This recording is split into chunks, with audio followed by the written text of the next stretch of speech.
We're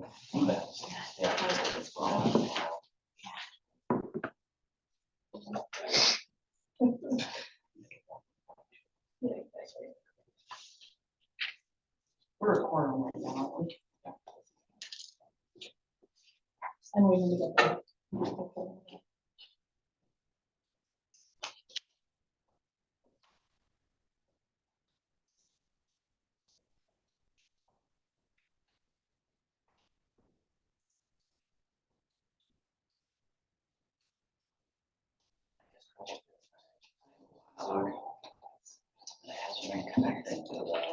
You're right in the corner there.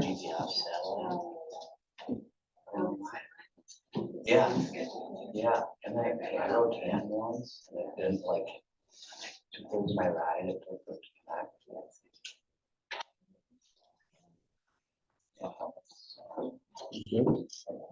Are we ready? All right, I'd like to call this meeting to order for a regular planning commission meeting Wednesday, April 17th, 2024. It is 6 p.m. Roll call. Here. Buck. Here. Detmer. Here. McSweeney. Here. Newman. Here. Robson. Here. All right, approval of minutes for the March 20, 2024 regular meeting. Any corrections or concerns? I'll make a motion to approve. I'll make a motion to approve the minutes. Motion. Okay. Bethany made the motion. Carol beat me to it. She seconded it. So all in favor of approval, aye. Aye. All right. Minutes are. So the first order of business is number 3A, special condition sign and extended display period request for Little Traders Furniture and Mattresses, 1337 Spring Street. And Steve Everson is here on behalf of. Okay. I think So- Lisa, you're gonna. Yes, as outlined in your agenda memo, they are requesting for temporary sign approval for an extended period beyond what the ordinance allows, as well as sign area. The planning commission is allowed to approve special condition signs up to 25% more than what is permitted per the ordinance. Currently for this PUD, that the allowable square footage is 50 square feet. 25% lower would be 62.5. The current sign they have at the 65 square feet. They are asking if they could get approval for the 62.5 square feet, but they're requesting 60 consecutive days instead of the 17 that's allowed per the ordinance.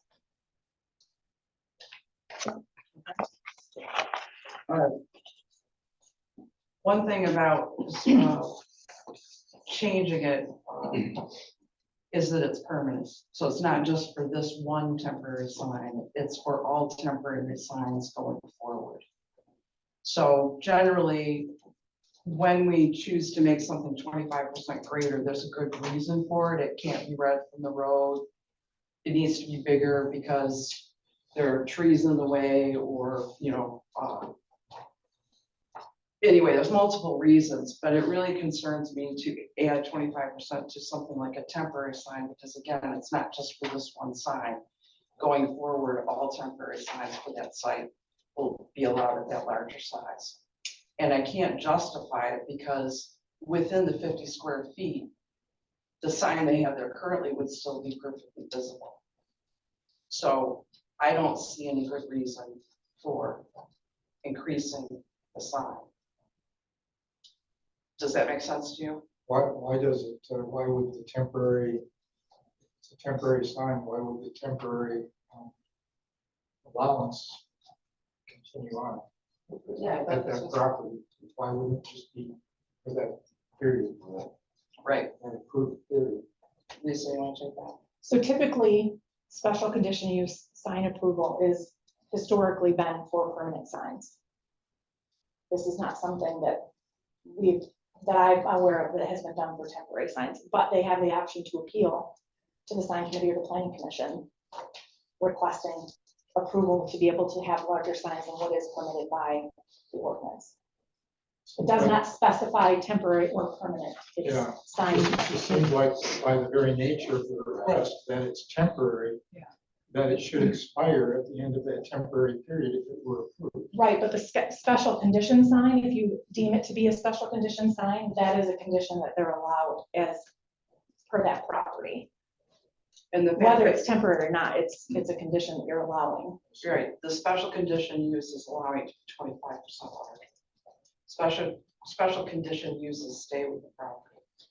Can I get clarification on this? So in this theory of the change of sign, it's permanent to this address, this property, It's permanent to or the it's, PUD. or it's permanent to any temporary sign request? In the future? PUD, in that specific PUD. And that's because that's a planned unit development. So they, But outside of that district, we're not impacting. Correct. I have a chance to. Yes. you will, Okay, sorry. okay. So are we on the same page on This that? isn't something that typically comes to the planning commission. This is something that the sign committee would normally have. However, the sign committee does not have a meeting. I mean, this meeting came first, so given the time period and the sign being up, the applicant wanted to get this approval sooner rather than later. I just have a question or statement, I guess. I drove by there and they have a permanent sign. Correct. So this above it says open now or something like that. But for me, like, I think the size of it seems okay and all of the marquees are the same along there. So if we approve this temporary size, I would be okay with it going forward if other Okay, but, businesses think forward. all right. So that temporary sign can be on the marquee. It can be on the ground. So it isn't just the marquee proportions. I don't disagree with you, but 50 feet is adequate, but they can put it up on their grassy area. They can have a banner, Up in the public right away. not in the public right away, on the private property within there, but they can post it there. So there's other areas that are more sensitive Okay. that I just can't justify. And you don't need a larger one because at 50 feet, it's still readable from whatever the Spring Street. Yeah, Why, John, what were you saying?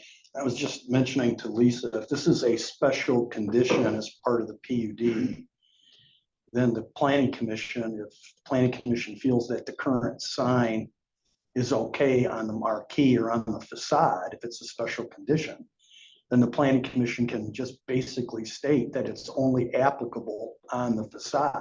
So they can't use a larger sign in the grass area along 131 since it's a special condition. okay. Because I have to agree, I think that size is appropriate. When you are Yeah. on the street, I mean, you can barely read the I had to Permanent slow sign. down. permanent sign, yeah. Yeah, and like look to see what it said and, Right, yeah. but with them all, first off, they have signage on Sheridan Street, the streets sign that we approved. So it's there.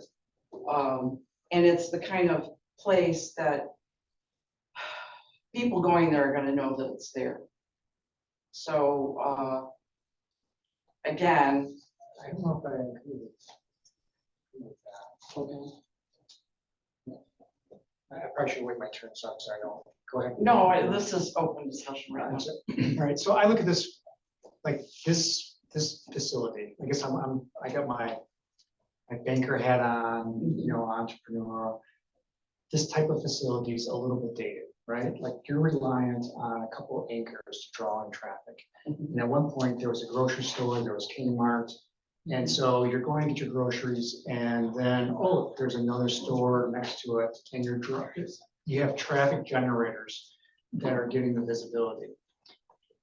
It's changed over time. And now they don't have that same traffic generation. And if you look at the number of vacancies that are in this lot, it's really, you know, I'm more open because I think it needs some assistance to make it economically viable. Mhm. The other hand of that is this was all well known before anyone were to move into this location, right? Like everyone that would sign a lease here would say, hey, I have very good. It's very easy in terms of get to, accessible. I can describe it. People are gonna know probably know where I'm at. But in terms of visibility, I'm gonna sit down in the hill and there's traffic that's coming by at pretty large traffic counts. But they're probably gonna have a really hard time as they're driving by at 35 or 40 miles an hour to see my particular sign. So there shouldn't really be a surprise here in terms of signage and visibility is a little bit of a challenge. But, you know, I Right. would like to see more economic activity and try to Right. help out businesses in that area. Right. Temporary signs are allowed in a 120-day period, so every 4 months, you're allowed 17 days for a temporary sign, and you're allowed up to 2. But they have to be the same 17 days. So if you choose to have 2 banners, it's the same 17 days. So allowing banners is creating clutter. I think 17 days is probably where we'd like to keep it. I think 60 days is, the clutter is, It loses its effectiveness too. yeah. So I don't know that we should put a whole lot of weight in expecting temporary signs to solve problems. But if they have a special event, they'll be able to do, you know, they've got 17 days every 4 months, and they can promote a special event. That's what that's meant for. So, all right, well, Okay, your turn. thank you. Can I pass these out?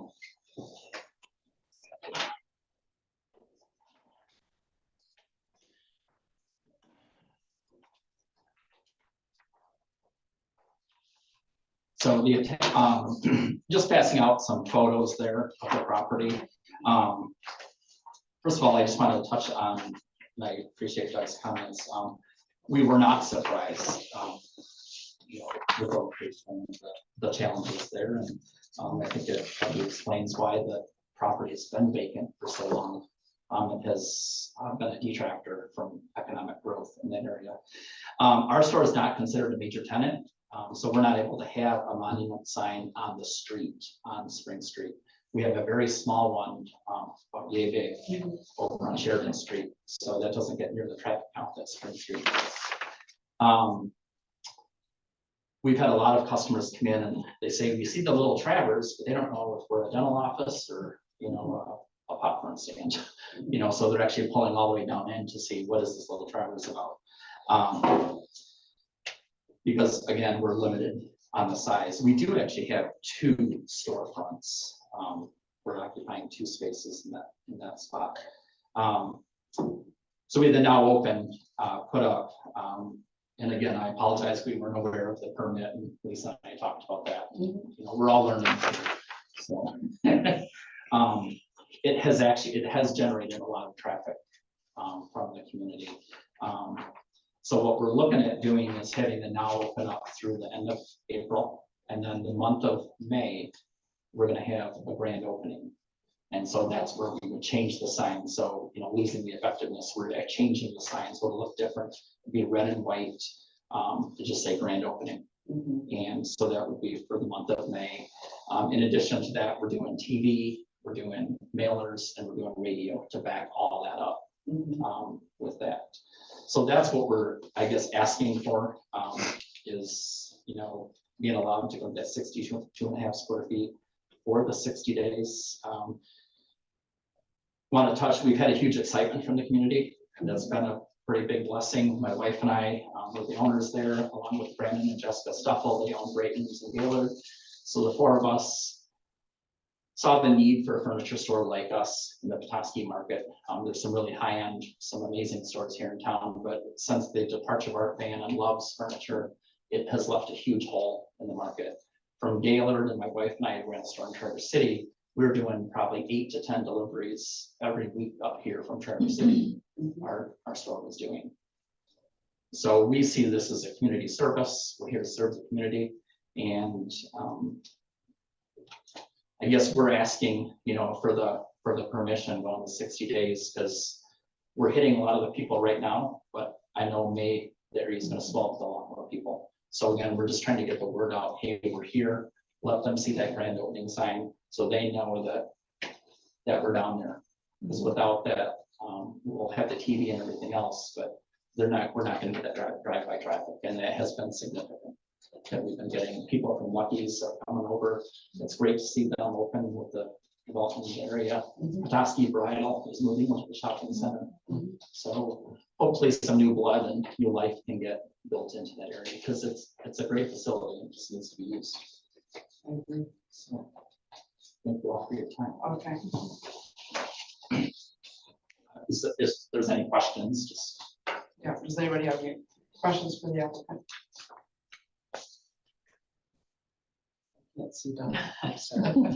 No questions. Okay. I have a question. Have the signs that you're talking about putting up here in the next couple of weeks, are they the same size as the one that's up there? We would reduce it down to the 62 and a half.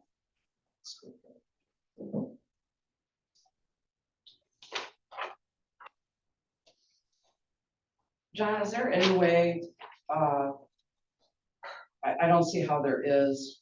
I think that 17-day rule is adequate for any kind of special event, which, like I said, is what this type of sign is really meant for.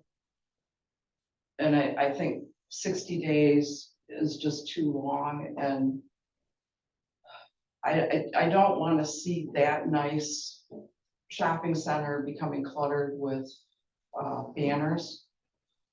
So the 17 days seems real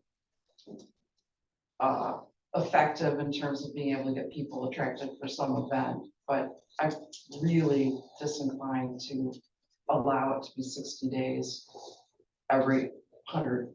That's like 2 months. It's like half the time of the 125 days is what it adds up to. So that could be a lot of signs, although I take it back, for the PUD, the whole property is allowed 2 signs for 17 days. It's not every business's right to have 2 signs. Yeah, so the ordinance reads that a special event to be held on the property. And we have one other property here in town that has multiple, I don't want to say occupants, but there are, I mean, they have multiple users of their building and they have to share those 17 days. So they coordinate their schedules accordingly and how they can make those work for their different units within the structure. And then kind of change things. Right? Right, so we don't have to worry about five of these banners up, you know, because each business has whatever they want to promote. So the 60 days is just for this, it's not for a permanent going forward. It's just for month of April, month of May, and that's it. Okay, But we're not asking for a continuation of 60 days. every 120, No, that's not. Okay. How, we can't do that.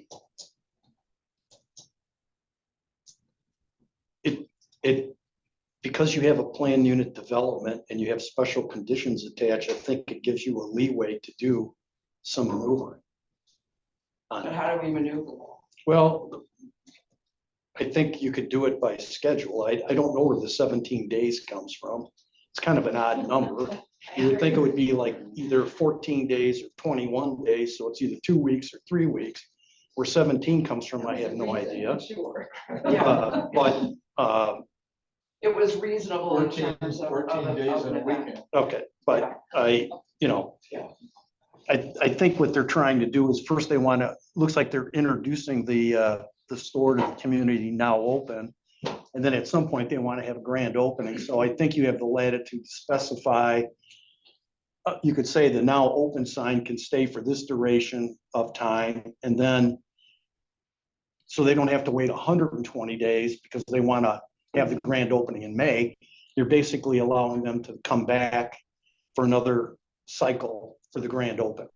Okay, because the way that when Lisa and I first talked about it, I was thinking, well, you know, you have 120 days and you have 17, so you have 17 at the end of the 120, Sure, and then you have right. 17 at the beginning. And Right. Lisa said, no, it's in any given period. Right. But you don't want to set a precedent either, but you do have, as the gentleman said, you've got the bridal shop coming in, and I'm sure when they open up, they're gonna want to introduce themselves to the community based on this location. So I think what you're establishing for them as a new business has got to carry over to the, Bridal. to the bridal or the next tenant, because you're gonna have, at some point, we approve PetSmart. PetSmart's gonna probably want to do the same thing. So my suggestion would be, working with the property owner, is with the business owner, is decide how long the open sign's gonna be, a period, 17 days, 21 days. And then specify the time period that the grand opening sign's gonna be open, available.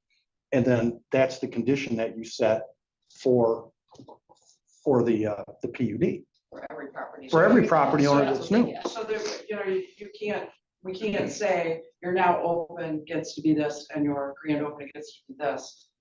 Because that, you have to read the sign, Does he have to what? because you have to read the sign and that's not legal anymore. You have to read the sign. To know You the can't- difference you between mean- grand opening and now. Oh, yeah, correct, yeah, Right, But- so that makes it, you can't. yeah, but you can legislate that specify, way. So what we could do is say, when the condition of the business is a new opening, they are allowed one banner for however many days, and they're allowed a second banner for however many days. Yeah. And that has to occur within a 120-day period. yes. All right, And then that's how you can specify the condition for this PUD. So when the bridal shop opens up, Lisa can say, the condition is 2 weeks or 3 weeks, 17 days here, and you get 17 days, but you get 17 days within that 120-day period. okay. And then after that, you're pretty much done. Does that apply to each business that's within the Crestview Mall, or is that? It applies, Crestview it's Mall? the entire PUD, Mhm. the entire Crestwood Mall. You So can't, for each business, if that rental unit is in the, how would you say it? Is in the condition of being a new opening store, new opening store. then they are allowed 2 banners. In a whatever 120-day period, Mhm. and they are allowed for the first banner 17 days, and then they're allowed for the second banner 17 days. Within that 120-day period, and that's it, then they're done. So then we go back to, if somebody has a special event, they would still be able to do that anytime. Mhm. But this is only because of that special condition that if they are opening, it's a new store and they just moved in. And the rationale in the minutes would be because the Crestwood PUD, the building is set so far back from US 131 that you want to make sure that new businesses have the opportunity to introduce themselves to the community. Mhm. So there's got to be a condition that's attached with there's got to be a Right. standard that's attached, a Exactly. reason why you're attaching it to it, but that's what I would recommend that you do, And these are signs that are on the facade on the facade only. only. Okay. So any other discussion? Do we want to give any consideration? So we have 17 days. That may be a little arbitrary. Do we want to give any consideration for this particular location to go beyond the 17? Beyond the 17 days, 'cause it seems like that's the number of times, Right, well, we're throwing it out because that's the standard. right? We're kind of applying the standard across the city to a location that we know has some geographic challenges. So I'm just kind of, Mhm. I'm not sure I have a strong opinion either way, but I could see the case Uh-huh. to say, hey, geographically. And technically you are giving them 34 days instead of 17. it says Yeah. 17. So they could technically use the same sign For 34 for days. 34 days. Okay. That seems fair. It seems like a reasonable count. It wasn't as much as any other location. Mhm. And I would say going forward, we are redoing the sign ordinance. And so that's something we can look, I actually think that 17 days is probably pretty reasonable in terms of if there's, because they are for events, that stretch of time is, more than adequate. But we can, I guess we'll research that a little bit and see if there's any reason to make it longer. And That we'll is an ju- odd number. It's very, Yeah. That's 17, I mean, that is just, I mean, like, Well, I'm for guessing it's, 2 full weeks and a weekend. yeah. If it's a maybe special event, maybe. Well, you allow a little beforehand not. Right, during the event, and then you give them a little time to take it down. yeah, And some places don't use all 17 consecutive. days, Right. Because they might Yeah. use them weekends only. yeah, and they we'll don't do have it. to. Mhm, correct. Or it might only be a week. So Right. Right. I feel like it should be like a calendar month. If it's the month of April, it's 21 days. And I don't know why we limited to the 17th. Well, that can be rethought at some point, if the ordinance is going to be looked at, and that's the Well, number we're working with Yeah. right now. Right. So they're asking for 60, we're saying 34. Right. Mhm.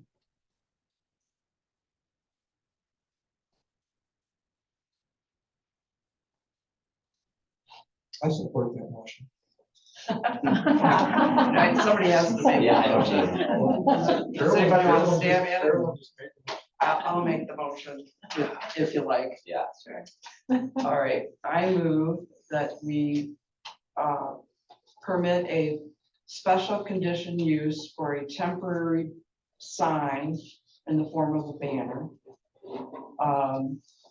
When the property is in the condition of being a new business, a brand new business, and they're allowed, in a 120-day period, they're allowed to have 2 banners. Each banner, we said 17 days. Mhm. For each banner can be up for 17 days during that 120-day period of their opening on the facade. on the facade. And it can be 20, we will allow the 25% increase because of the nature of the layout of the shopping center, that it's so deep down that we have to account for good visibility and the distance. Are you okay with me noting 62.5 square feet? Yes, For- 62.5 Thank you. square feet. I support that motion. Okay, did I get everything? Mhm. All right. So, roll call vote? Let's see here, Braddock, Yes. Buck, Yes. Detmer, Yes. McSweeney, Yes. Newman, Yes. Robson. Yes. All right. Cool. Welcome and good luck to you. Thank you. Yes. Thanks. Thank you. All right, moving on to item in new business 3B, case number 247-24. Site plan review for the back lot, 425 Michigan Street and 406 Penn's Lane.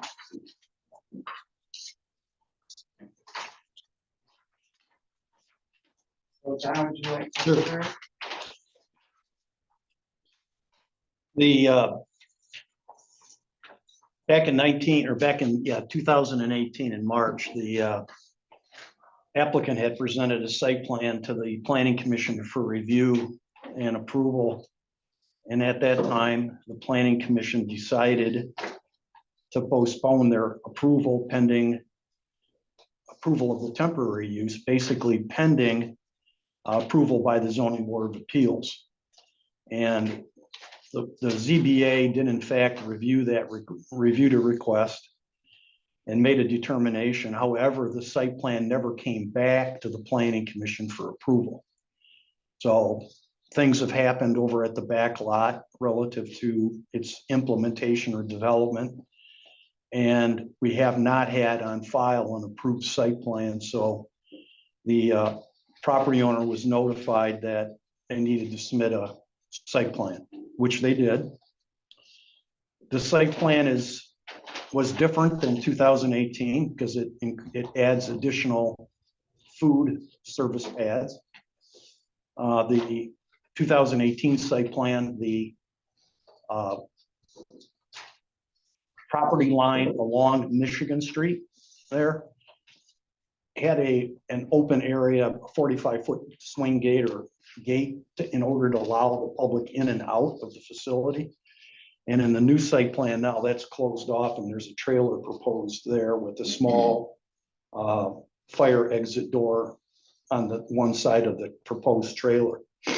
One of the things that I noticed about the site plan is that this is not a food truck court because the stations are immovable. I mean, they're basically out there in the winter, they're stored. They don't move during the summer. There's a temporary tent that's built, picnic tables around it, so everything's pretty much stationary.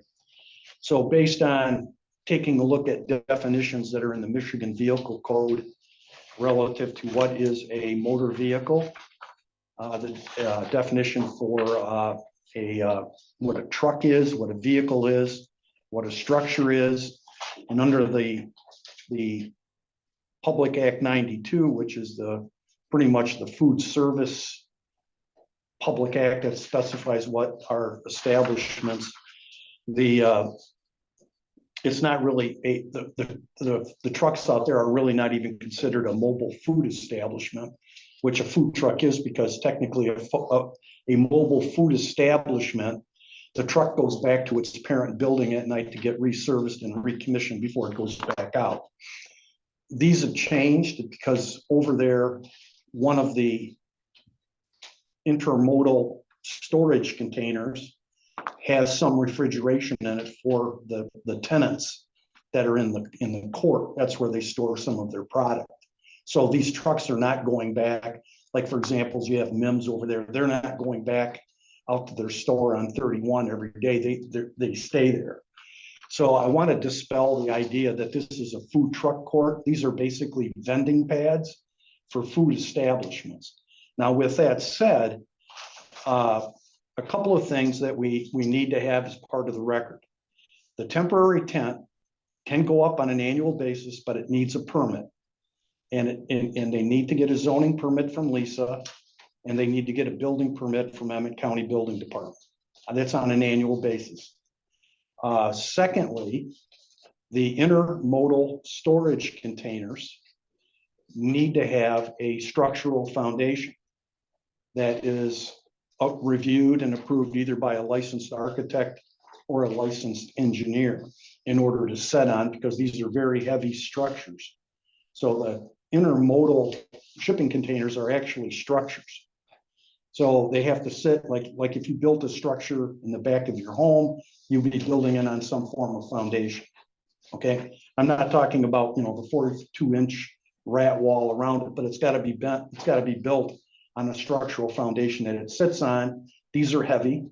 In other communities where they have not regulated them yet, they have found that over a period of time, they tend to sink into the ground because of their weight when you have rainy season, frost, thaw, all that good stuff. So there's got to be some stability to it. And that determination is not made by the city. That determination is made by Emmett County Building Department. I mean, I got two architects here on the board. You understand where I'm going with it. The one concern that came up in the review, pretty much everything on the site plan is fine. The one thing that came up in the review, both with public safety and with the Emmett County Building Department, when I spread the site plans out for review, everybody has a concern on pad number 8, which is the unit that is blocking, that's really impairing access. We didn't ask the public safety department, when I asked them about occupancy, they have a different number of variables. I mean, I'm sure Rick and you guys, the architects on the board, know this, that occupancy is determined by the type of building, the type of use, and all kinds of factors. But public safety is saying that the occupancy in that court can be upwards of over 300 people. So, I mean, during the summer when that's in like full swing, you've got a number of people that are in that confined space that if something happened, we have to make sure that people have appropriate ingress and egress exiting. They do provide two doors, one towards, it's closer towards the garage structure. Okay, that would be on the west side of the property in the park, by the parking lot. And then they have the one on Michigan, but based on the old 2018 plan, which I thought was more sensitive to fire access, safety, they did not have anything blocking it, and they had the gates that could be open. And that's all I'm recommending, is that last number 8 pad, which just showed up in the new site plan, that not be approved by the planning commission, that area needs to fully stay open for public safety purposes. But other than that, everything else, pretty much based on the standards, has been satisfied. The city has, since this opened, the city has modified both of the parking lots to put in bike racks to facilitate the number of pedestrians that either walk or ride their bikes down there. So the city has made some infrastructure improvements around this, basically to encourage utilization during the seasonal months when it's open. So that's my concern. It's pretty straightforward site plan. It's really based, the one thing is the concern on public safety and the egress from the property. And the other one is that the 2 storage containers need to be permitted by the city and by the county as structures, and they need to have the foundations have to be permitted and have to satisfy the Michigan building code. So that's it in a nutshell. Okay. Would you like to present? I just want to make, my name's Jack Turner. I'm here with David Meagle. I just want to make a couple comments before David talks. With respect to what the planner was saying about the permitting of the ornamental structures. As Marty knows, we've been having a disagreement about that. It ended up in court. And in the district court said that we had to get a permit, and we appealed that to the circuit court.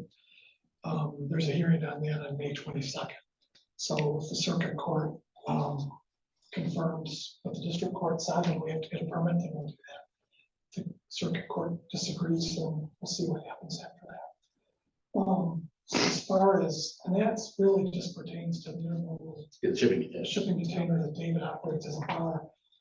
The shipping container that's used for the Happy Tacos, as far as I know, the county's never required them to be treated like a structure to get a permit or anything. So I'm not sure that there's an issue with that.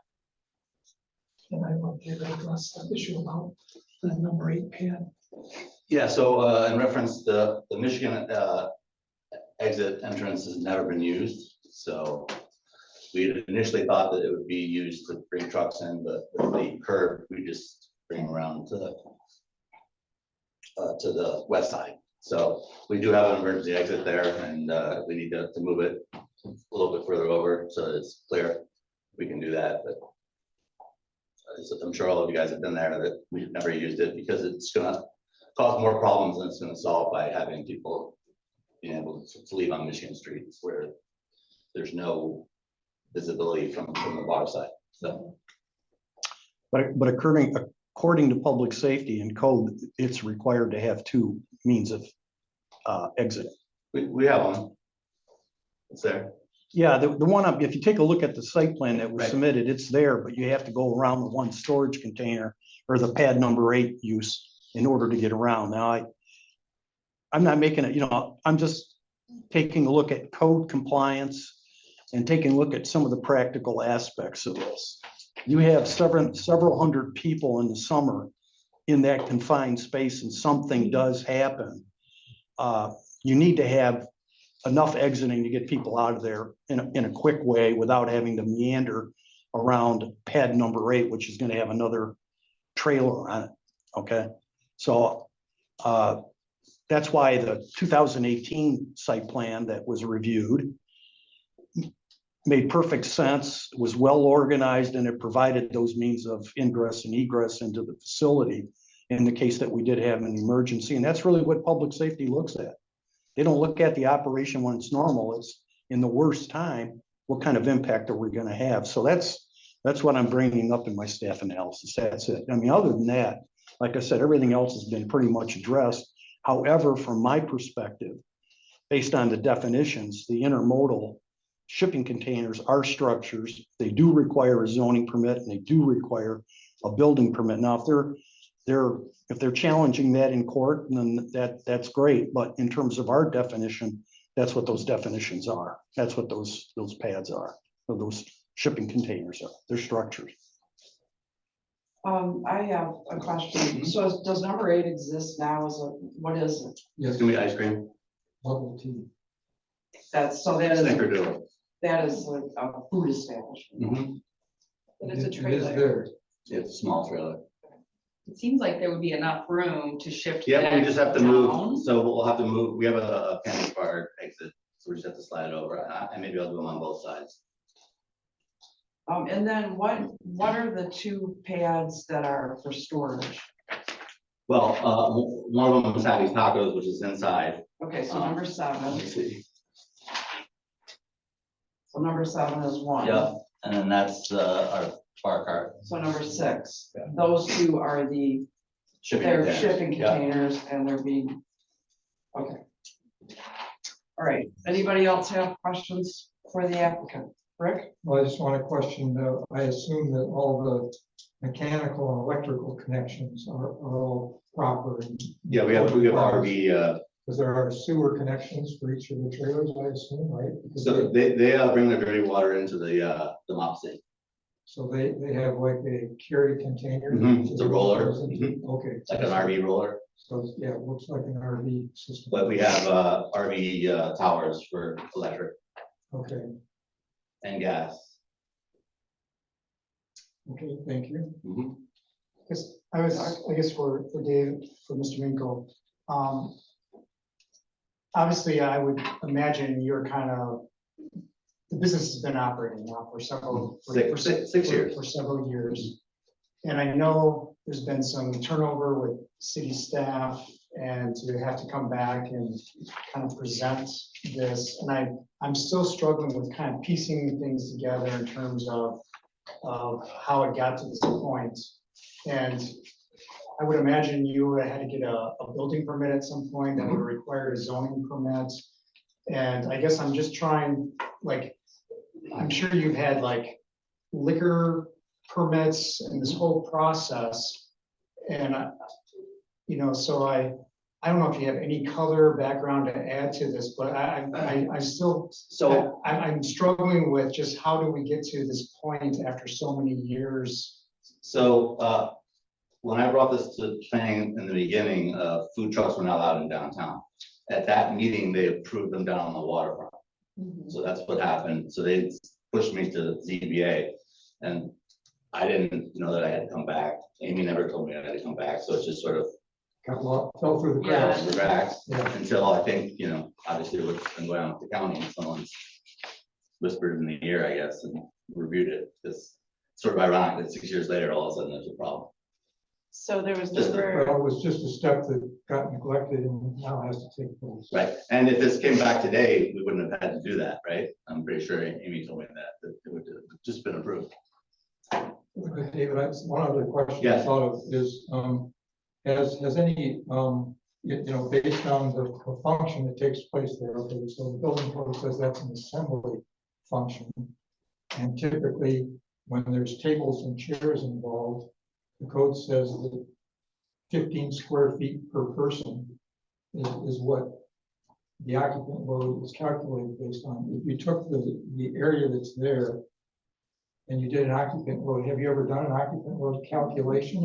And is there a code required occupant? The only, maximum that can be within that space? The only code requirement was inside for fire suppression. So we have 99 seats inside.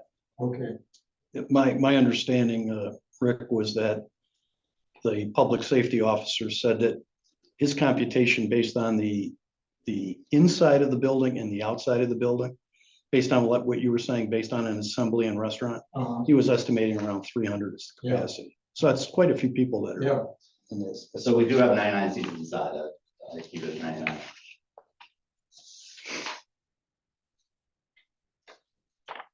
So this would have, I've been confused too, because we don't see everything.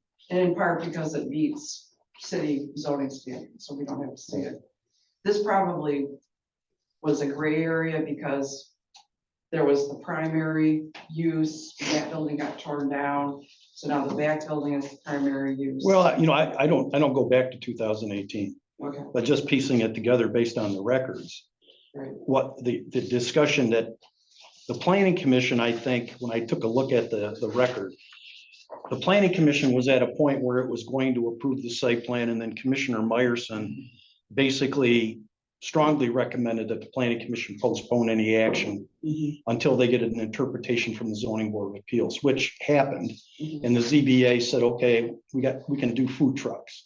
However, those are not food trucks anymore. They have morphed. It's gone from a food truck court or something like you would see at the waterfront, where the food trucks would show up on an evening when they have a band and then they would leave. This has turned out to be an outdoor food court. And back in 2016, 18, there wasn't a intermodal storage container that was introduced into the site plan, which is, back then it was all, idea was this is food trucks.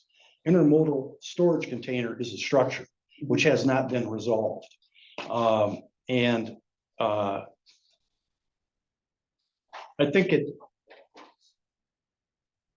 the responsibility to bring the site plan back just doesn't lay with the city. It also is incumbent upon the applicant who was at the meeting in 2018 that heard the discussion, that we don't want to approve the site plan, go to the ZBA, get their interpretation and come back, and then we'll take action.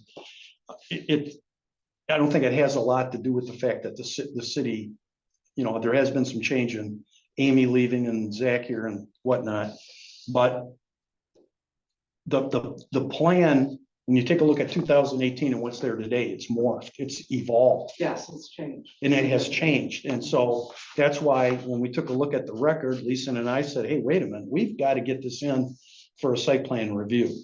And as part of that, we always ask the other agencies to review.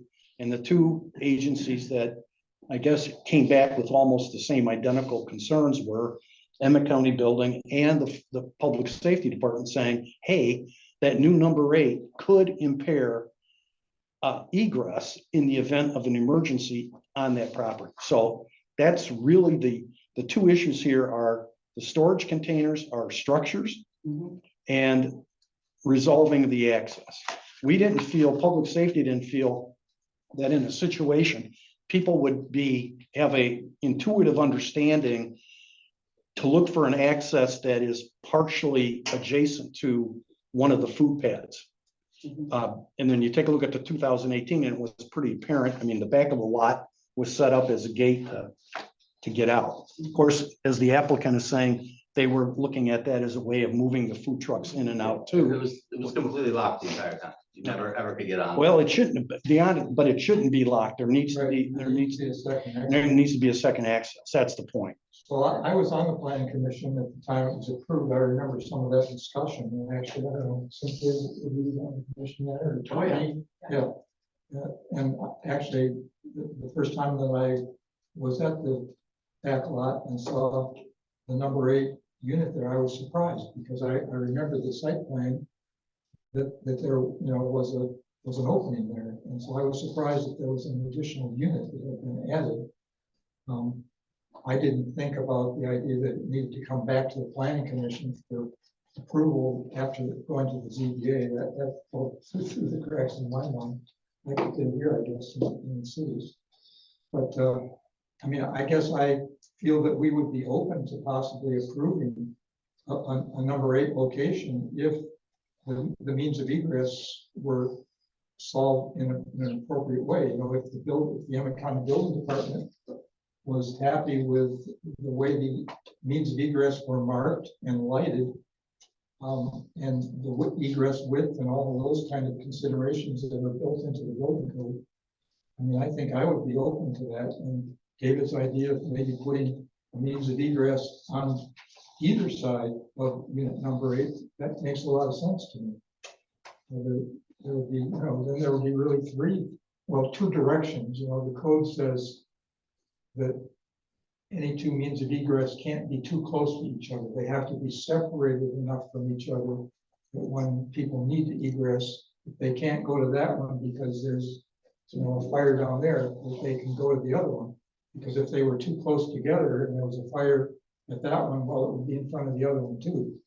So, given your west entry and the Michigan Street side, those would be separated enough that they could both serve as means of egress, but I think there definitely does need to be a marked and lighted second means of egress. And I like your idea of even creating a third one. I'm a little hogtied because of the plantings that they're required, the curb cuts I had to put, so I'm a little hogtied as far as what I Yeah, can do. well, maybe the city. Give you a little wiggle room on Rethink the it, rethink that. plantings. Well, I've got a raised curb on it, so it's not, it's Oh, I a see. little more difficult than, I see, Okay, plus man. I was supposed to put the plantings in as part of my condition. yeah. Yeah, I mean, just basically Rick summed it up. If they could have the number 8 there and still meet the code that says you have to have what? 5 feet? Well, that's for barrier-free access. Right. As long as the west entry were barrier-free, then a new means of egress probably wouldn't have to be barrier-free. Or do all 36 inch means of egress access. have to be barrier-free these days? I'm gonna ask the sheriff if I can speak. Tell your name again. Marty Vanderlo. I'm with Yeah, the- Marty, may speak. Thank you. I know the process. I'm chair of the Little Traverse Township Planning Thank you. Commission, so, to address the second means of egress. We did an occupant load count of the seating for the site plan that you were provided, counting actual seats and counting the 99 for the inside of the building, as well as the employees of the food trailers that are parked there on site. And I came up with 301 people. So the fire department's count was very accurate. I didn't base mine on square footage. I based mine on actual seats.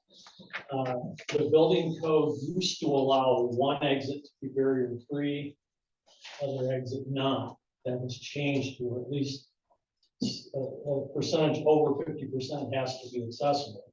Used to be 50%, now it's over that. The space required would be 5 feet total, a 3 feet exit plus 2 feet on the latch side, because gate swings there, it shows on the plan, for accessibility reasons. The exit could be an emergency exit. You could have a panic bar on it, so it's only used in an emergency. It would have to be properly marked as an exit. And the distance is work brought up. If he puts the gate at the south end like he shows and has the west gate where it's at, those are far enough apart to qualify. Okay. Thank you. Any other questions for the applicant? Okay, I'll bring it back to the planning commission. Well, one quick question. It's not within our purview to deal with the question of adequate foundation.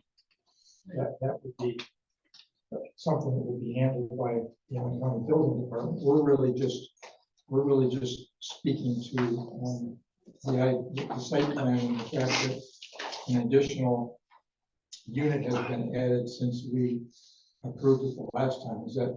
No, but I think the planning commission needs to agree that the intermodal shipping containers are structures. Oh, I see. Yep. Right, and probably we should be making a condition that those things get permitted and licensed the way it needs to be done, so. Can I just get clarification and maybe make my own education? The significance of us calling them structures, that I think about other site reviews, and it's obvious, right? You may have a commercial building we've never been asked to call the primary building a structure. So I guess I'm trying to understand what's the, it sounds like this is an important thing for us to clarify. Yeah. I'm trying to understand the. It's no different, Doug, if you went to Lowe's or Home Depot and bought one of their prefabricated outdoor storage buildings and put it on your property. I mean, if it exceeded a certain square footage, Lisa would require a zoning permit and you'd have to get a building permit. It's the same thing. It's these intermodal storage containers are, you have to bring them in with a truck. Some bring them in with a crane, and they're very heavy and they're a structure. And some are being adapted into various uses. If you go down to Traverse City, Little Fleet on Front Street, which is their food vending court, they have a shipping container that has a stairway on the side and a deck on top of it, so you can go up and have a cocktail.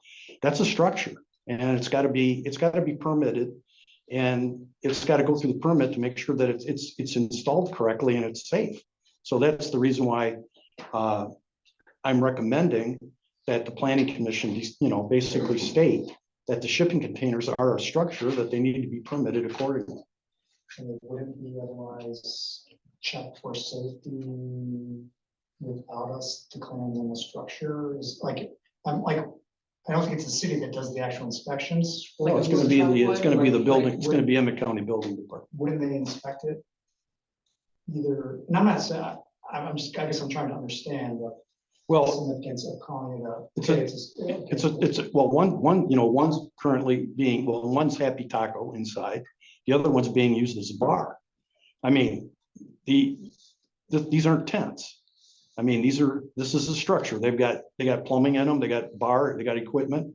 It's regardless of the mode of the construction. And they're outside. And they're the out. inspection purview right now. They're not being inspected by anyone. Is that? That's part of, I think, what the applicant's attorney is saying, what they're arguing now in court relative to, are these subject to a permit? I think that's the gist of the court case, I think, what he said. Well, the issue is it movable or not? I can jack it up, put wheels on it and have it wheeled out in 15 minutes. Excuse me. I don't want to litigate the issue of structure. Right. Whether it's a structure or not, because we're already doing that, but to the extent that you put something in your motion about that, I would just ask that you recognize that that is something that's being litigated, and that we wouldn't be bound by the determination of whether it's a structure or not until there's a final end to that litigation. Well, I think the planning commission can state that in their opinion, it's a structure. If the court decides it's not, and it's not subject to a permit, then it's a moot issue anyway. I just don't want to have David be subject to somebody saying he needs to get a permit or something between now and the time that this gets resolved. Madam Chair, Okay. this is for your benefit as well as theirs. Okay. Okay, as a planning commission member, I know the importance of what we approve on a site plan.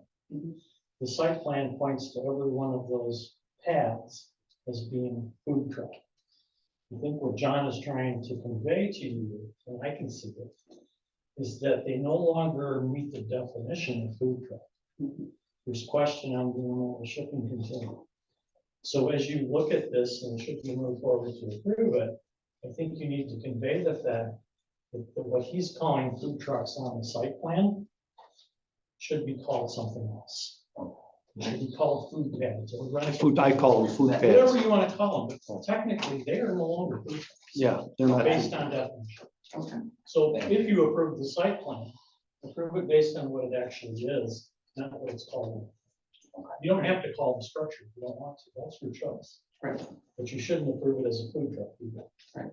That was the first order of business. is Yeah. to Either agree way, we on- can get to Yeah. approve. Yeah. Whatever they're called, yeah. Together, because I'm looking at it going, Cynthia? that language in the ordinance. Just on a side note, structures, whether they're temporary or permanent, do require a zoning permit. Permit.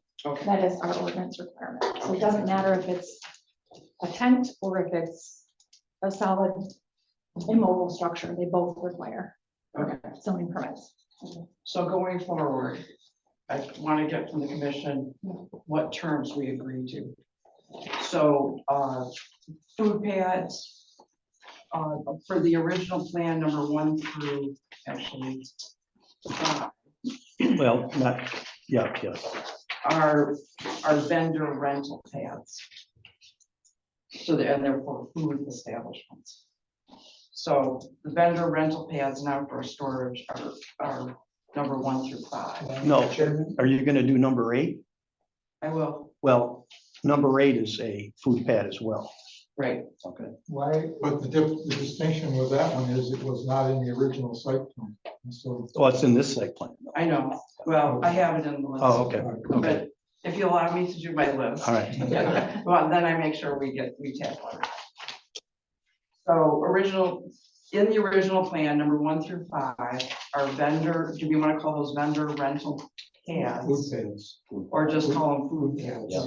I don't think we wanna, I think the ideal here is that there's the flexibility if the vendor's changes, if Men's doesn't wanna be in there, someone else could be in there. Right, so I think, or maybe he wants to have more bars or whatever, Okay, give him the flexibility. Right. I don't wanna like, so But that's probably true- that's true with vendor, any structure though, too, tenants come and go. or right, but owners in come terms and of go. in terms of the definition, if you call it food pads, then the expectations is it's gonna be food related. If we say vendor rental pads, maybe he's gonna choose it and wanna sell Okay. jewelry. I on see it. what you're saying. So I think, can we agree that on the plan number 1 through 5, stations are vendor rental pads? Yes. Can we agree to that? Okay. Okay, now the 2 pads that are considered, I had shipping containers, it's been called an intermodal storage container. That would be number 6 and 7. And are we comfortable with saying those 2 pads are structure pads? They are structures, yes. So, John, do we say structures, period? Structures, yes. Okay, so we are going to refer to number 6 and 7 as structures. Can I ask a question? I would like to get through this, so save your questions. All right. So for number 6 and 7, there are going to be things we need to consider. 1, 2, it looks like there's 3 things we need to consider. The number 7 is an interior vendor. No, it's an interior structure. And number 6 is an exterior structure. All right. Now, number 8 is a vendor rental pad that is it currently interfering with your egress. And so what we need to look at there is, does it need to be, do we need to retain the original opening with the sliding gate? So we take it back to the 2018 plan? Or the other discussion I heard is that can 8's location be adjusted so that you have the proper egress that you do that? Or the egress opening itself be adjusted to meet Yeah. building code requirements. Okay, Because right now, I mean, number 8 is kind of centered between the other 2. And you wouldn't want to shift it off to one side or the other to put the egress there, in the center. I think it's better to leave it centered as it's shown in the plan and let the egress opening be relocated to meet building code requirements. okay, maybe that, I don't know if that's possible or not, but all right. So we have agreed on vocabulary. So you had a question. Yes, I think that this is following up on what Marty was saying. I'm not sure why all 1 through 8 aren't identified as the same thing. Because the issue to be listening to what we're talking about tonight, say that Happy's Hot Dogs moves out. Right. And they put something that's more like a trailer on there. doesn't seem to me that that should be identified, as the same, they should all be the same thing. So that either you can, like on pad 2 or 3 or 4, you can put what's on there now, or you can put an intermodal shipping structure on there, to satisfy the requirements of the zoning ordinance, if it's a structure, and get your structure permit. I don't think it matters what's located on the pad, it's just that you've got 8 pads there. Well, that would be true if the pads were constructed in a way that would make them be constituted as foundations. But we don't for the know, building. but that would be a question for the building department to decide when there's a structure placed on that pad. Well, when they are deciding that, they're saying that number 6 and number 7 are structures No. that do need to be. I think what the attorney is getting at is that you end up with 8 vendor pads, okay? And those are the locations where different It food might be a or, structure. yeah, it could. Then I think in addition to that, you could have 1 through 8 are vendor food, or what do you call vendor rental pads? And then just make a determination that if any of those pads are used by shipping containers, that those are considered structures. That's all I'm getting at. Oh, I And see. they need the appropriate, yeah. So I don't care if they move the shipping container from number 6 to number 3. Yeah. It's, the shipping container is a structure and it's got to have an appropriate foundation. That's all. Okay. So, but if they make those changes, they're going to get automatically triggered. I mean, we missed the site plan approval. The site, How would that, the site plan is just going to determine where those vendor rental pads are. Because you need to determine where those are at in order to get, modify or to make sure that you have the fire exiting in the appropriate locations, okay? That's a safety issue. So you're gonna end up with 8 vendor rental pads. And then that's fine. And you could say that number, just for clarity, that pad number 7 on the site plan that was dated, whatever the date on the site plan is, number 7 is an internal pad. And then the other pads 1 through 6 and 8 are external pads. Okay, so you don't end up with another pad all of a sudden appearing inside the garage, okay, at some point in time. That's what the clarification is. So that gives them the flexibility to move things around the way they want. The only other thing I'm concerned about is that if in the event another storage container shows up on the property, that the planning commission has made a determination that's a structure and they need to get the appropriate permits. That's all I'm saying. And that's subject to whatever the court decides. But from your perspective, you're saying it's a structure, needs a permit. They're litigating that in court. That's out of your hands. Okay? okay. So maybe we didn't need that. So, I'm sorry. Jackson, The whole, I don't know, I mean, when you're talking about what a structure is, I don't know. Maybe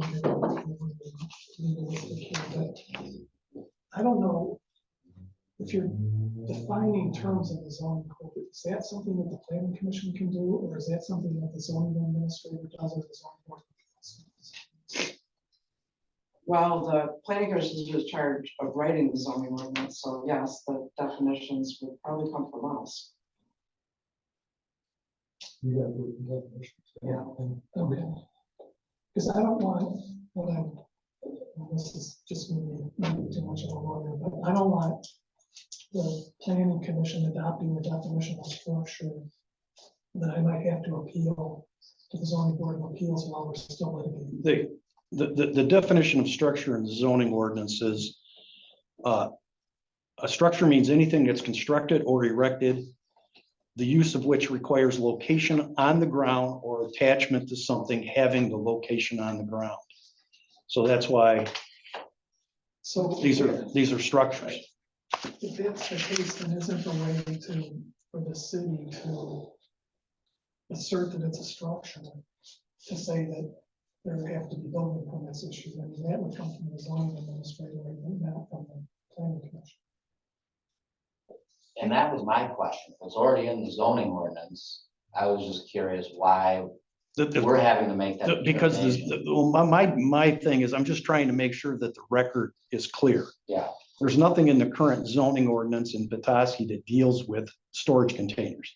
I can tell you in Harbor Springs, they are not allowed anywhere. So there, the ordinance here is silent. And I'm just trying to establish a record that intermodal storage containers that appear in the city of Petoskey are a structure. And that way, then it's in the ordinance. And like Lisa said, structures require a zoning permit, and there's that whole cascade of requirements that have to be followed.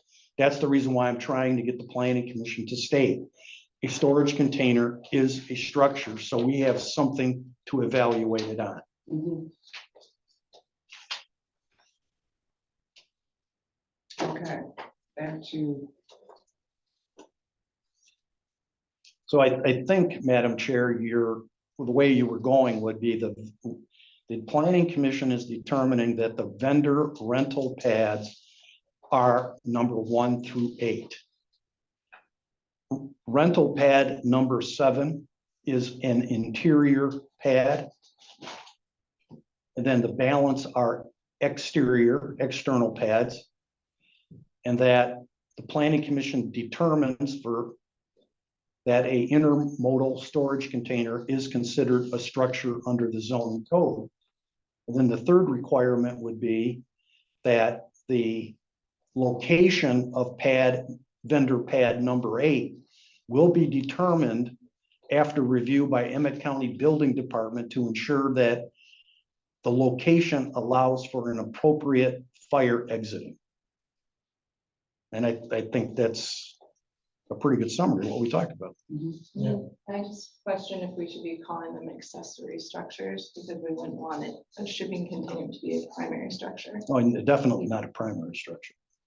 So, yeah, I mean, it's still, it's a structure, yeah. Well, So I would consider these to be accessory structures. They're a group of structures that are, on the same location. Parcel. The primary structure, yeah. The primary use building. And these accessories of that. They have the building on the site. Okay, and then these are accessory to the main building, so yeah, technically they could be considered an accessory structure. I would prefer that, because I don't want to have to deal with Lisa calling me up at 7 o'clock in the morning saying somebody's coming in to put a storage container on a lot to live in. Yeah. So let's get the clarity now. Yeah. Okay. And by the way, she does call me at 7 o'clock in the morning. It's been a while. all right, so, any more discussion? Are we ready to go through the site plan?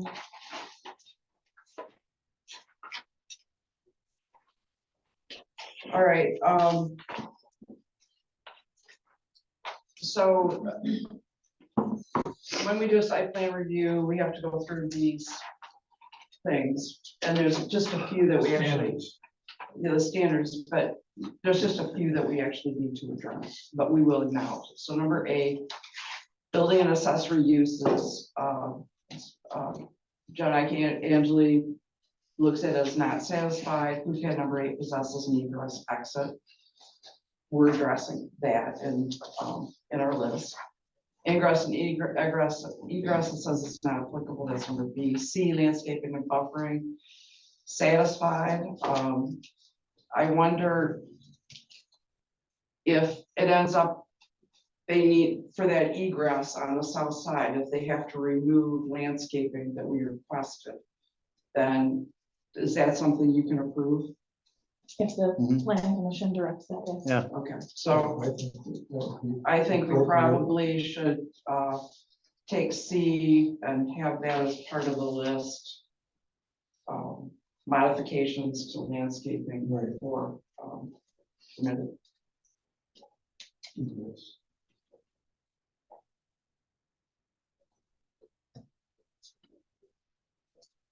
Okay. And then the lighting, it has a partial, and it's because of the use of string lighting suspended on 6x6 posts. No photometrics are provided. So Lisa, that is something you would be approving? At your direction, yes.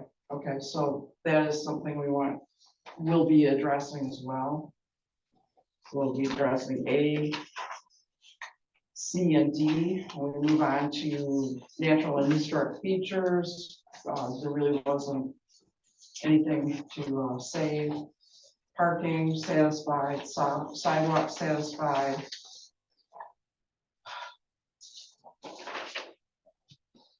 I don't think we'd have to necessarily, for the egress on the south side, would they? Is there a ramp there anyway, because you're gonna drive trucks up there? It's a curb, It's a sidewalk. Too. Yeah, Okay. sidewalk curb. so it probably, they won't need to do anything No. otherwise, so we don't need to worry about that. Signage, not applicable. Stormwater damage, drainage got left on. Did the city Yes, approve that? Okay, that was so- done. So that's satisfied. Okay, we're on to J's, trash storage is satisfied. And utilities are satisfied. Any discussion? Would somebody like to make a motion?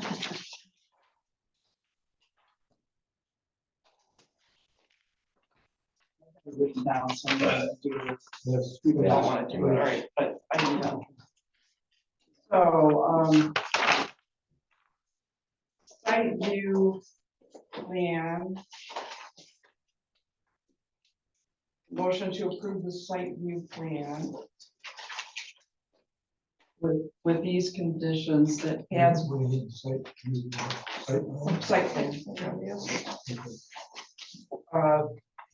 That number 1 through 8 are referred to as vendor rental pads.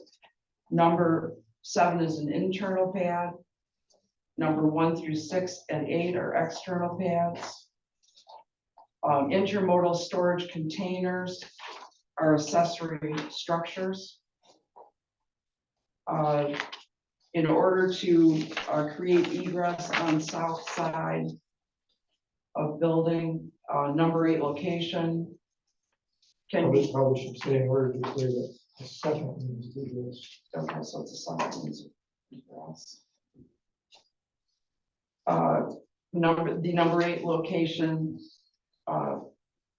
can be modified along with the landscaping to allow for the second egress. And I have location of the number 8 will be determined by the Emmett County. What department is that? Building. Building department will approve. Well, if they would determine the location of number 8, they would review and approve the means of egress. Okay, so the Emmett County Building Department will approve, review and approve the egress. Okay, I got another condition. Right. That once Oh, that, the lighting. well, the lighting is another one. And the last condition is that once Emmett County Building Department determines the location of the emergency egress, that the site plan be revised and resubmitted to the city as part of the public record. Okay. Good idea. Yeah. And then, once we get the revised site plan and Lisa and I check it and it's approved, then I want the chairman of the planning commission and the applicant to sign copies of the site plan as part of the public record. Okay. As far as the lighting, obviously it's been up for 6 years now, the word has been said about the lighting. That same lighting is at Chandler's, Chico's, Beards, and Beacon Bistro. And I understand that, and I do appreciate what the applicant is saying, but the bottom line is the ordinance says that there has to be a photometric. So why am I being singled out there? Well, you're not, because they haven't submitted I don't have a submitted site plan. I mean, that's a site plan requirement I have to. We're not- I don't think we're saying that it's not, that it's inadequate or that it's too bright. It's just for the record. For the record, we need it. Photometric data is on that one. They certainly didn't do it. They just put it up. Yeah, I can speak to that. It might be on our list of ordinance violations for the past month. Yeah, could be. Will be next month. Yes. So Lisa, Then are you done? Here you got that. Are you ready for the lighting? Yes. So the lighting requires a photometric, that photometrics are provided to determine what campus, Photometric data. photometric data to the zoning administrator.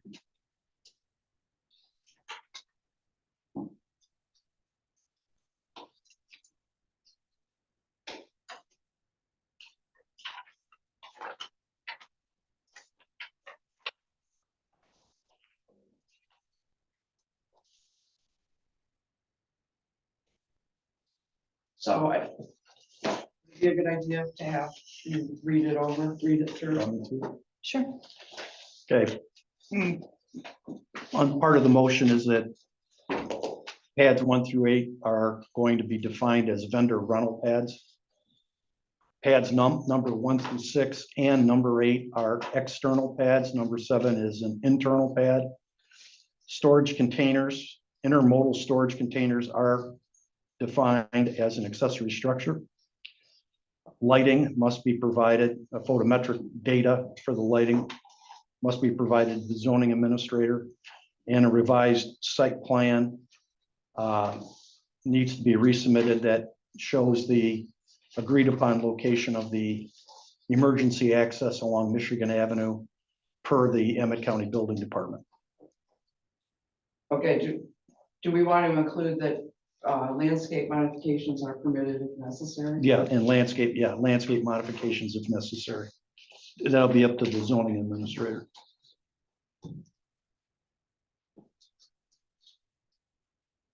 This is a very minor technicality, but I think I would prefer them stated as exterior and interior rather than external and internal. And exterior and interior. Okay, that's what next, okay.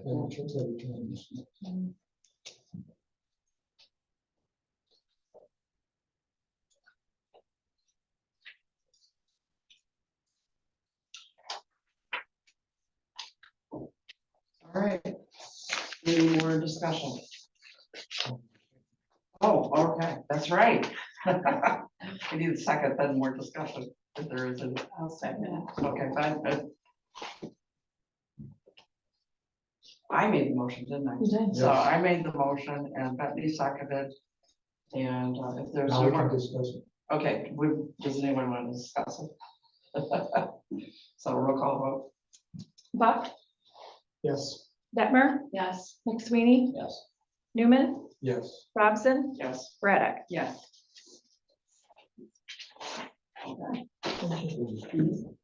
Thank you.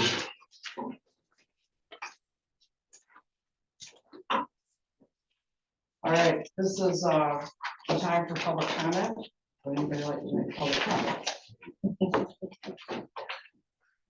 Yeah, I would. From a perspective of looking at intermodal shipping containers, Old Traverse Township is doing the same thing in the process of looking at the ordinance and seeing what improvements we can make. And we are going to incorporate language at some point during the next year addressing intermodal shipping containers, because we will see more of them.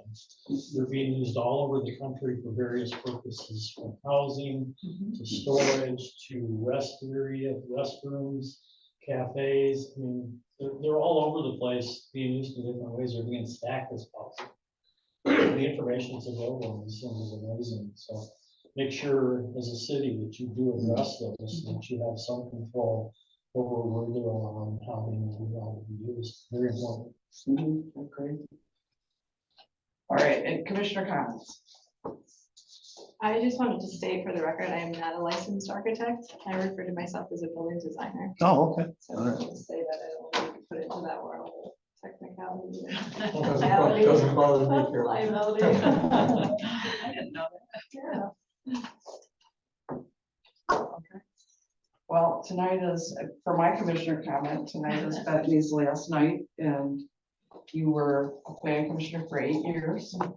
And you led the sign committee. And I appreciate all the time that you came into this. And we'll miss you. Thank you. I'll miss you guys too. Yeah. So thank you very much for your service. And here's a card You. from all of us. Just No, you are appreciated. Thank you, Grant. Oh, that's so nice. Thank you. Yeah, thank you. Thank you. Thank you.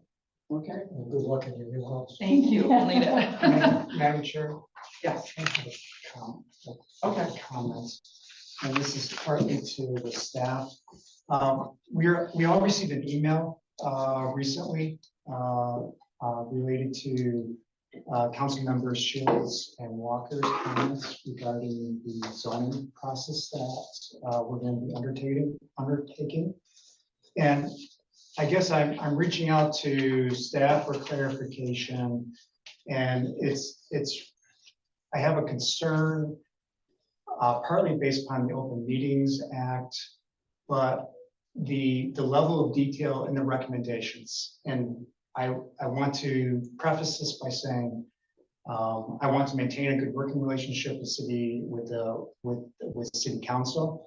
I think council members Shields and Walker are very well intentioned, are thinking only best of the city with their recommendations. But I was concerned with the level of detail in the recommendations and the fact that, you know, they referred to our recommendations and referenced statistics in the for their conclusions, where I came across with more than kind of a list of priorities, but instead that there was a in-depth discussion, decision-making process already occurring very early on in the process. And from my biggest concern is that if a decisions are already being made this early in the process between 40% of city council, I'm this early on in the process, I would just appreciate some type of assurances that the council members are still open to a process where we actually try to understand and discuss how these aspects can impact our city. And so to me, it's a gray area in terms of the Opens Meeting Act that 40% of the governing board has already come to some pretty strong recommendations this early along in the process. And I'm looking for clarifications to make sure that the Open Meetings Act has not been violated. And at the same time, I guess I'm looking for affirmation or confirmation from city council that they're still open to this process that we started. I'm not aware of that email today. It was today. It was today. Oh, I didn't see it. Or, have you I seen didn't- it? I saw it and I felt the same way. Yeah, I'm glad you're bringing that up. I agree, Doug. Thank you for bringing that up. I didn't read them in detail, but I did glance at them enough to realize that they got into the level of discussion that you're referencing. Mhm. And I kind of thought that it's been inappropriate to me as well. Kind of like an ultimatum. Like you know, this is what we want, is what it felt like. Yeah, like I said, I didn't read it. But I read through it. I don't think it's a violation of the Open Meetings Act that two council people put together a memo with their ideas.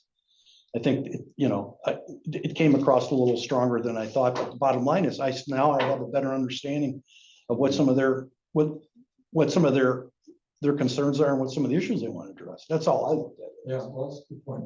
I mean, they just said, we want to make a walkable community, we want to compact, we want to encourage density. Some of the same things we talked about, like, let's consolidate some of the single family districts. They don't really make a lot of sense. But I don't think it's a violation of the Open Meetings Act. I think, the city manager sent it around. I think that's part of the transparency. I mean, if they would have just wrote that memo and presented it to city council, would have been different, but it's been distributed to the administrative staff, the planning commission, the city council. I mean, everybody's got it. It's no different than when, if I receive a comment on the website, I said I would pass that along to everybody so they know what everybody's conversations are. But personally, seeing what I usually go through with zoning, where the elected officials, either the township, the village board, or the city council, really don't comment until hundreds of hours have been spent on a zoning ordinance, I really appreciated the fact that a couple council people already threw their cards on the table. And I, as a staff person that's gonna help write this thing, I have an understanding of what their concerns are. Are they gonna get all addressed now? But I'd rather get that kind of dialogue up front than get it at the very end, you know? So, but We are an independent body, you are, so there is a fine line there, and I haven't seen it, so I can't comment on that. they had articulated at the joint meeting that they were working with a citizen on coming up with recommendations. The mayor did caution them that he wanted, you know, that he wanted to make sure this was transparent and open as we could possibly get. Mhm. But I think the city manager did the appropriate thing. He sent it out to everybody. So Yeah. everybody's got a copy of it and everybody can see what happened. You know, so. But I mean, there was some good stuff in that Right. document. I mean, some Mhm. recommendations that I didn't disagree with. I do have concerns when a city council member comes to our meetings and then gets involved like on an advocacy. It just, there is that separation, and when a city council member comes and makes their comments known and opinions known at our meetings, it seems like. You can't take off your elected official's hat and say, no, I'm a resident, because you're viewed Right. by everybody as an elected official. Mhm. So, yeah, I mean, I know that Paul Uh-huh. has issues about that when a council member comes to council meeting, because he feels that when they're speaking, even though they say they're speaking as a resident, it comes across their elected official, and that's part of their policy making. Right, and my feeling is, you know, city council they have a seat at the table. As planning commissioners, we have a seat at this table. And so city council members, I don't think should be interfering is how I feel about it, if they come here and give opinions. If, in fact, ethically, if they make their comments known here and, you know, try to have a large voice here, I think it interferes with their right to vote on it. Yeah, they could have to Right, recuse themselves. right, That's why I encourage periodic joint meetings between the planning commission and the city council, so everybody can talk around the table freely and openly on these issues. Mhm. So,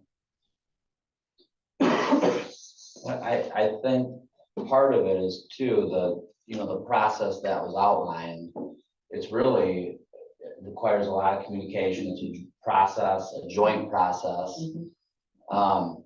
But ultimately, we can spend all this time going through rezoning, and city council can do what they want with it. Mhm.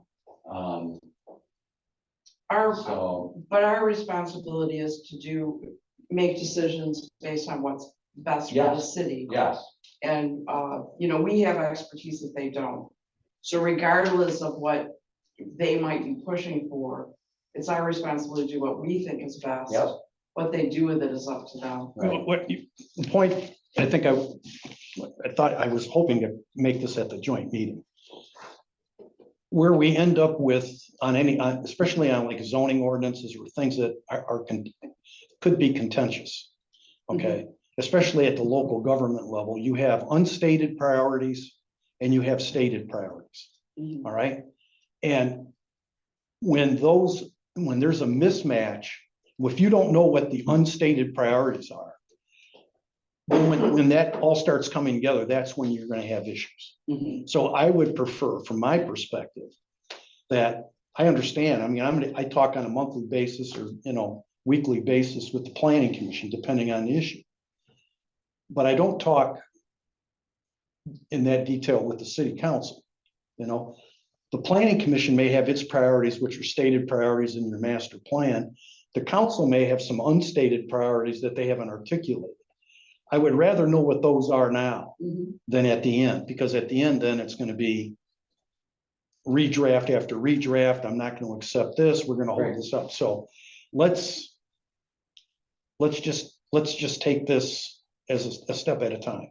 The more input we can get from different stakeholder groups, as we go through this process, the better off we're gonna be at the end. I agree, but what comes from city council, it seems like they should, if they have unstated things that they want to share, then the council members should discuss that in a meeting, you know, approve it and have it sent to the planning commission. Well, I don't think it's any surprise, you know, and I've only been, you know, working with you guys for a few months. It's not a surprise to me that Lindsay and Derek have ideas relative to the zoning code, because out of the 5 people that sit there, the 2 of them always talk about things like walkability, density, neighborhood. I mean, they're the ones that are more in tune with a lot of the planning trends than the other people on council. It's not to say the other people on council aren't doing their job. They just have a particular interest in that area. I think when I read through their memo, I kind of took it with a grain of salt, but I wanted to see exactly what their areas of interest were, and I got a pretty good picture of where I thought their topics of interest were coming from. So I took it home last night and I read it, and I thought I got an idea of where they're coming from. Consolidation of districts, density, compactness, protecting the character of the community. I think those are things that we all talk about. They just got into it in more detail.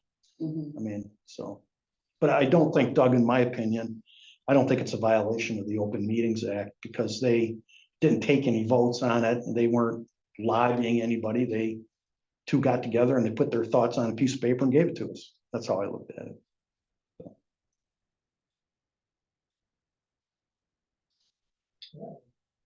Yeah, it just.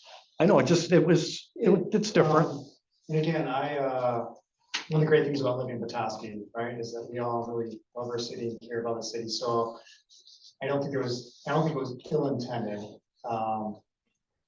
I was just surprised with the level of detail and, you know, some references in terms of some research that was done, and came away that, you know,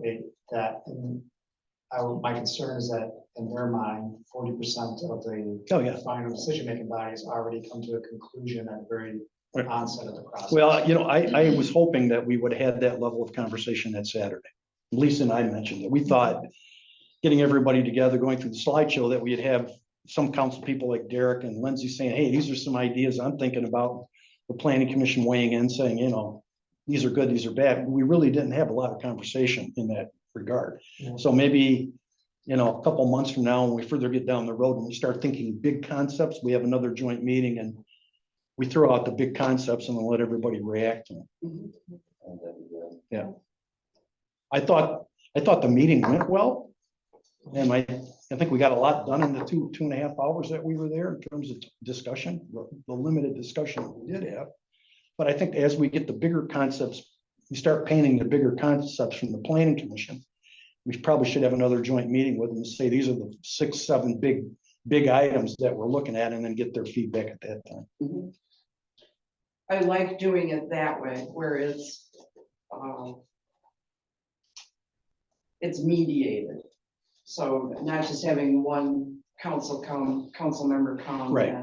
and you know, lecture. I will say that since we started the process, if you haven't been to the project website, we've added probably twice the number of documents that people have emailed me saying, can you post this on the website?